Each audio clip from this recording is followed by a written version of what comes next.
Hello and welcome to Filling the Sink, a podcast from Catalan News. My name is Beth Cohen and today we're talking about new generation Catalans.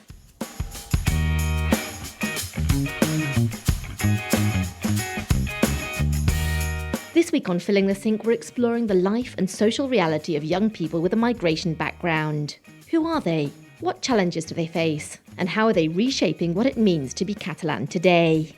To help me unpack this, I'm joined by Gigi Giulia. Hi, Gigi. Hi, Beth. So let's start from the very beginning. Gigi, when we say new generation Catalans, who are we actually talking about?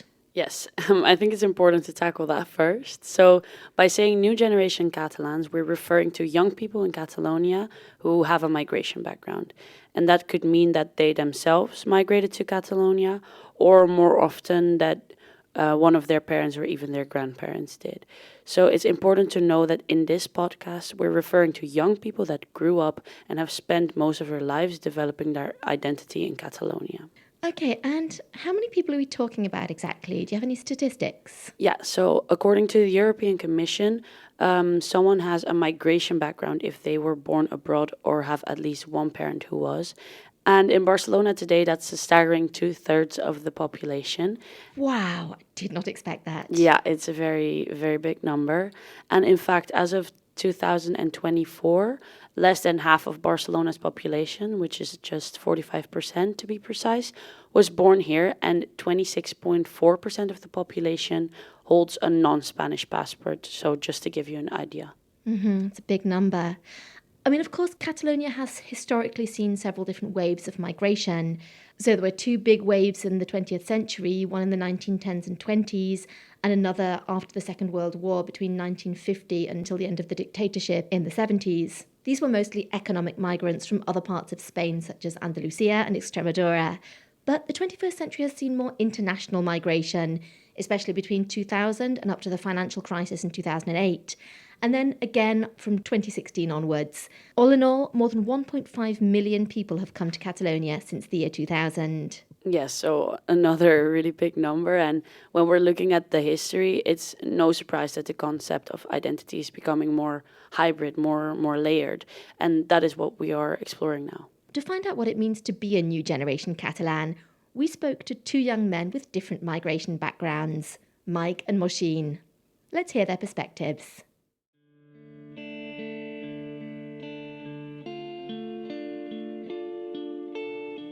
Catalonia has always been a land of movement, of cultures meeting, mixing, and shaping each other. But what does it mean to grow up here with roots elsewhere? We meet two young men with very different origins, but one shared experience: growing up Catalan. I'm Mike. My parents are from Holland. They came here when they were 25, 26 years old. They came for work, and then I was born here. Mike, now 36, lives in Blanes on the Costa Brava and runs a farmhouse and jet ski business. Raised in a trilingual environment, he had a uniquely multicultural upbringing. I went to an English school, a British school, in Girona, St. George's School. And then I did my bachillerato in Barcelona, so that was really good for my languages. And at home with my parents, we always talk Dutch, so that's another advantage that I know a lot of languages because of that. His roots may be Dutch, but his connection to Catalonia is pure and personal. I think if I have to say what I feel or what my origins are, I have to say that it would be Catalan. Because Dutch, when I go to Holland, I don't feel really Dutch. The vibe, the jokes are, I feel like really Dutch. Because at home we always talk Dutch, my family's Dutch. But the way of living here in the Costa Brava and the Catalan origins, I really feel Catalan, I have to say.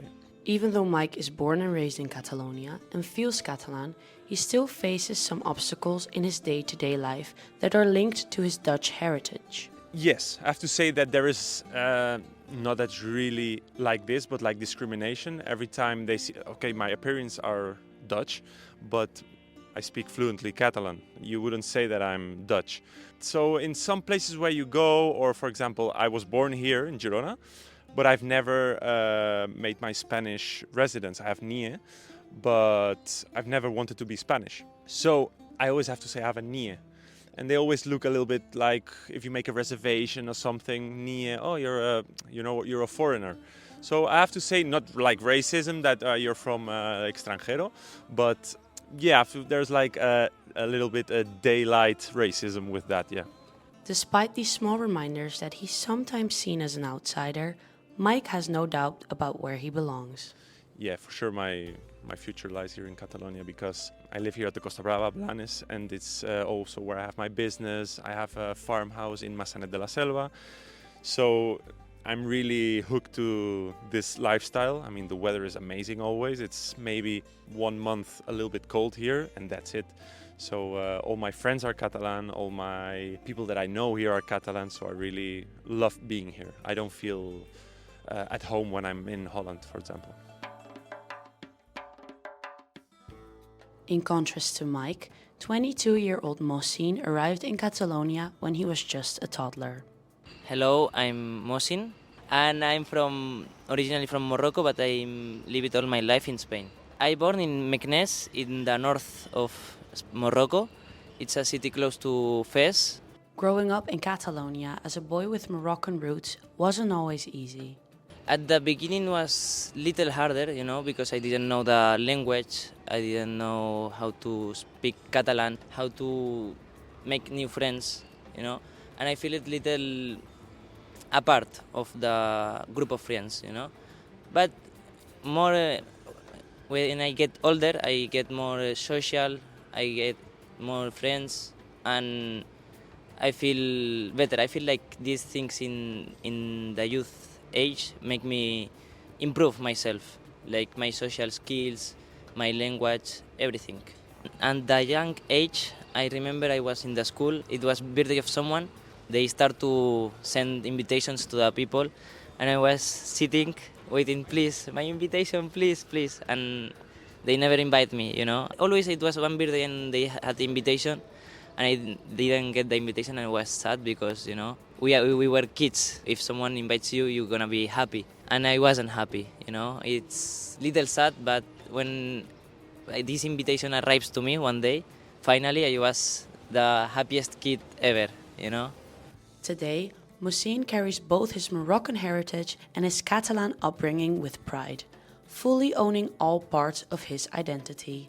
Thanks to my parents, thanks to Spain, my country, thanks to Morocco, my country as well, I feel like a mix, like a perfect mix, Yes, I'm also Catalan. I speak Catalan, I feel Catalan, I'm doing Catalan things. I am Catalan, And when we ask what he would say to other new generation Catalans facing similar struggles, he doesn't hesitate to give some advice.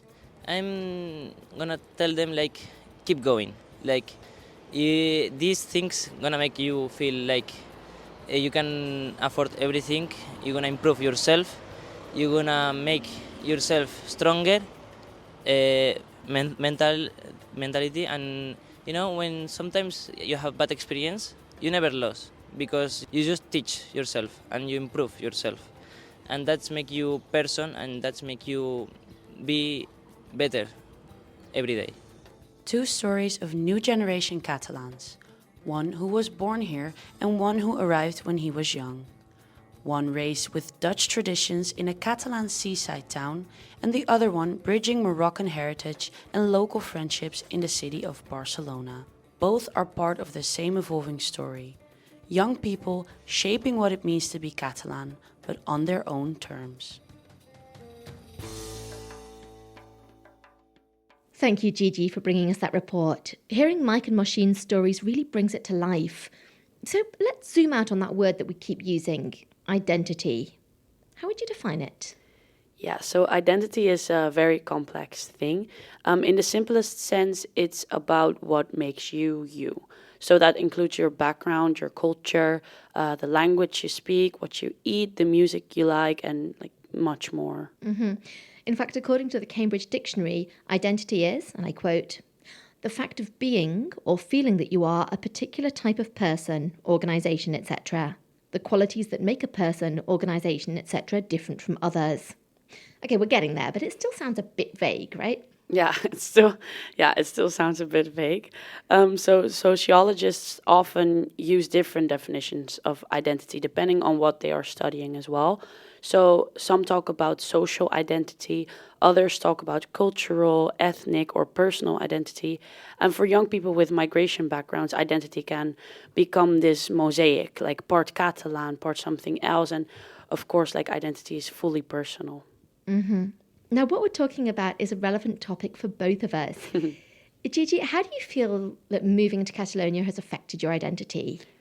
Yeah, this is very interesting because, of course, I'm Dutch, as you may know, but since I've moved to Catalonia, my identity has changed a lot because I feel like you unconsciously pick up certain things that you see other people from here do. Like, for example, when I go back to the Netherlands and I meet my friends from there, they told me last time I went, they were like, wow, you speak a lot more with your hands, and like your tone of voice has changed a little bit. So it's all these little things that may shape your identity depending on where you're living at the moment or the people you're surround yourself with. So I feel like for me it also comes close, and probably for you as well, Beth. When people ask me where I'm from, I sort of think, do they want the long story or the short story? Yeah. Because I'm English, but I'm also Andalusian, but I'm also Catalan, but I was a long time in Madrid, so I'm also like Madrileña. So it's really difficult because I am all of these places that I've been, yet I'm not 100% from any one of them. So I guess there are things, for example, my time in Andalusia made me again talk with my hands. Yeah. I think since I moved to Spain, I'm much more direct. Certainly on a cultural level, the music that I listen to, the clothes that I wear. For me, that's also a very big part. Like my style, like in terms of fashion, has completely did a 180 compared to what people wear in the Netherlands. Yeah, I'm much more colourful, I think, in terms of clothes. That as well. Yeah. And also, my mum says that I'm louder. And I'm also more argumentative. And I think that's not argumentative, it's just direct. It's con pasión, no? Yeah. Exactly. So to find out more about identity, we spoke with Zenia Hellgren, who's a doctor of sociology and a senior researcher at Pompeu Fabra University. Let's hear her point of view. Identity, it's a very complex concept to identify. I think it's something that we as scholars also struggle with because it can mean so many different things. We can talk about cultural identity, religious, ethnic, more personal identity, etc. No, but I think that's also very different depending on where you come from. For instance, now if you come from maybe from a Northern European country, like there's a huge community here now of expats or people of Northern or Northern American origin. I think for them it's very different. And if you look at other large migrant groups that come from Morocco, for instance, Latin American countries, Africa, Asia, if you look Western, for instance, I think it's maybe easier to have access to kind of mainstream Catalan identity. But then it's also, of course, very much linked to language. As you know, it's a very politically contentious issue here, the role given to Catalan in fostering a Catalan identity and so. But when you talk to people of minority or migrant backgrounds, it's something that they often tend to complain about, that it makes it more inaccessible for them, the Catalan identity. I agree with that it's probably easier for those who identify strongly with the Catalan language, who learn it without the difficulties, etc. It's easier for them, I think, to access opportunities and to also feel Catalan and feel part of the national common identity here. I think those who have more difficulties, like some communities from Latin America, for instance, who tend to not learn Catalan to the same extent, they may also feel discriminated against to a higher degree. Maybe if they arrive here when they're already 15, 16, 17 years old, they may never actually reach a native level of Catalan, and that will probably be a disadvantage, or it will probably make it more difficult for them maybe to access Catalan identity. But I think also when we talk about identity, I think we also should question the whole idea of having to become Catalan now that Barcelona, for instance, is such a very multi-ethnic city. We have about 30% of the population is foreign-born. A lot more than that to have foreign origin with foreign-born parents, etc. So I think maybe we need to rethink the whole idea also of becoming Catalan as an objective. Maybe Catalonia also has to acknowledge a new, more multi-ethnic identity, multilinguistic, etc. I don't think it's problematic for young people to mix between these identities. I think when it becomes problematic is when people feel questioned. Like, for instance, when we interview people, young people of Moroccan origin or Roma people, which also is a very big group here now, who is native but not always treated as such. No, I think it's more about them feeling questioned. Like when they say that they're Catalan, the reactions from like typical mainstream white Catalan people is often that, well, you're not Catalan, where you're from really now. So I think there's also a racial or ethnic dimension there that we need to think about. But I think that for the young people in their identity construction, it's not problematic per se to move between different identities, but it becomes problematic when you're questioned, when you're not allowed to be Catalan, no, from the majority point of view. So I think that when you're not allowed to be Catalan, so to speak, in your own way, looking the way you do, having a different religion, multiple languages or so, then it becomes a problem. But I don't think it would have to be a problem. And I think that when the majority society also fully accepts that it isn't ethnically homogeneous, that it is a very mixed, multilingual society, then it will no longer be a problem, I think, to move between these identities. I think that society has evolved. It has become a lot more open to different identities compared to maybe 10 or 20 years ago. But I still think that especially the education system needs to acknowledge to a greater extent and to see as something positive that we have this ethnic plurality in our mixedness and multitude of origins, and present Catalan culture, language as something positive, something that we all can identify with in different ways, but nothing that is imposed on them. And I think that many young people today feel that it may be a bit of that too. Thank you to Dr. Zenia Hellgren for speaking with us. I found it really interesting what she said about Catalonia gaining a new, more multi-ethnic identity. I mean, it's a controversial perspective, but it's also a fair point of view given that so many Catalan citizens have an international background. I also think it's very interesting to think about how identity is so strongly linked to language as well. It's true that our language defines us. And interestingly, our personalities can also take on different nuances depending on which language we're speaking. Yes, so there's also actually research on that. So people often describe feeling like they have slightly different personalities depending on the language they're speaking in. And here in Catalonia, it's even more layered because of the coexistence of Catalan and Spanish, of course, but also the other languages that these new generation Catalans speak at home, like Dutch, English, Arabic, Mandarin, Urdu. Italian, French, German, Russian, I mean, the list goes on. And what about you, Gigi? I mean, you speak several languages. Do you think that these languages carry different parts of your identity? Yes, totally. Because, for example, I'm much more straightforward or even brusque, you could say, in Dutch, which is very fitting because a lot of people think that Dutch are very straightforward. And I can confirm compared to speaking in English. And also I feel like I need to be more professional when I speak in English because it's the language I use for work. Of course. And for you, it's probably the same, right? Yeah, I think I'm more polite in English than I am in other languages. And also, curiously, I have a lower voice when I speak Catalan or Spanish than I do in English or French. Yeah, totally understandable and also completely relatable. Gigi, for a lot of young people, school plays a huge part in the formation of their identity. That's where many of these young Catalans spend most of their day. Right, of course. Schools are really the first place where cultural integration is happening. So Catalan language education is a big part of the curriculum. And for many newly arrived students or those with different languages that they speak at home, this can be challenging, of course. Mm-hmm. But this identity is not just about language, is it? Exactly. It's also about whether students feel their whole identity is acknowledged in the classroom. So that includes their religion, their cultural references, and even the food they bring in their lunchbox. And more teachers today are trying to embrace that diversity. And make these young people feel welcome. And I think it's especially important because these school years are when your sense of identity is really forming. Yeah, so from early childhood and through adolescence, you're figuring out who you are and how you see yourself and how others see you. And if you're constantly made to feel like you're different or that parts of who you are do not belong, that can have a lasting impact. Mm-hmm. So schools aren't just places to learn maths or history. They're places where belonging or exclusion gets reinforced every day. Exactly. And when schools recognize and support the full identities of their students, linguistically, culturally, and socially, it can help them create a more inclusive and confident next generation. We spoke with secondary school teacher Mariona Jorba to find out more about language and identity in schools. Let's hear that interview.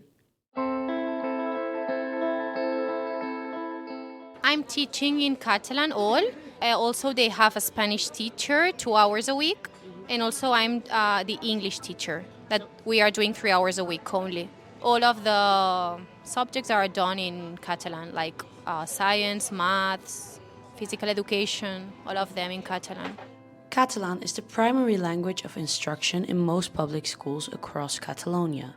For local children, this comes naturally, but for newcomers, it can be a steep hill to climb. For them, it's a little bit hard, especially because families, they don't want to adapt with Catalan kids or families.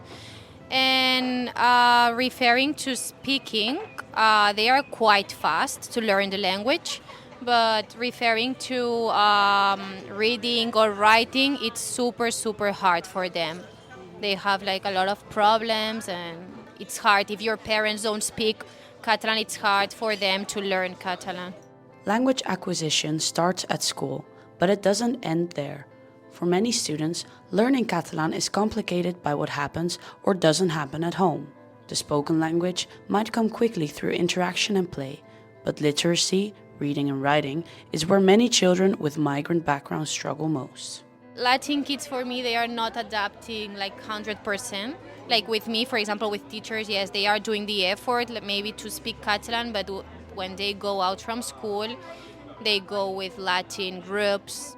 For Latin American students, Spanish already offers a linguistic bridge, but that closeness can also act as a barrier. Children often remain in Spanish-speaking social circles, which limits their exposure to Catalan beyond the classroom. This social bubble can affect their sense of Catalan identity, and it can delay fluency in a language that's crucial to feeling truly integrated. Yeah, we are encouraging them because we told them that it's our language, and it's super sad if in some years maybe like only half of the people are talking this language, but it's hard because they listen their parents speaking Spanish, and we cannot do anything. For many Catalan teachers, the challenge is not just linguistic. It's cultural and emotional too. Yeah, it's a little bit hard for us because imagine that there's a Chinese kid arriving with no speaking our language, no reading. It's super hard to teach this kid because I don't have like the tools to do it. I'm not like specialized with that. So, and also for them, I think it's hard because imagine that you are like 6 years old and you go to a school with no understanding, nothing. You cannot play with kids, well, with gestures, but first weeks are super hard for them. They are sad, yes. Teachers like Mariona face real challenges, often without specialized training or tools. But with patience, encouragement, and a growing awareness of these issues, more schools are finding ways to support every child, no matter where they come from. And for many students, the classroom becomes more than just a place to learn a new language. It becomes their first step towards truly belonging in Catalan society. Thank you for that report, Gigi. It must be so hard for those children who start school without knowing the local language. Yes, but luckily kids learn fast, and these new generation Catalans are bilingual, trilingual, and they are also, of course, creators. They influence society by blending all cultures, but it's important to not forget that culture is an ever-evolving thing. Well, that's almost all we have time for today. But before we go, it's time for our Catalan phrase of the week. Gigi, what do we have? Okay, here we go. És tard I vol ploure. It's late and it wants to rain. Yes, it's an expression used when time is running out or something is too late to fix. And you can also use it to encourage someone to finish what they're doing and to leave without wasting any more time. Okay, so like, get a move on. Yep. Hey Gigi, let's finish this podcast. És tard I vol ploure. Exactly, Beth. This week on Filling the Sink, we've been talking about new generation Catalans. Thank you to everyone who spoke with us. And thank you to Gigi for your reporting and for joining me today. Goodbye, Beth. It is a last goodbye, Gigi. This is your last podcast with us. Yes. I'm so sad. It's been wonderful to have you on the show. And do keep in touch, and good luck in the exciting next chapter coming up in your life. Thank you so much. That's all we have time for. Thank you for listening. Make sure to subscribe to Filling the Sink wherever you get your podcasts if you haven't done so already. We'll be back again next Saturday with another exciting episode of Filling the Sink. On behalf of all the team here at Catalan News, I'm Beth Cohen, wishing you a great weekend. Fins aviat. Adeu.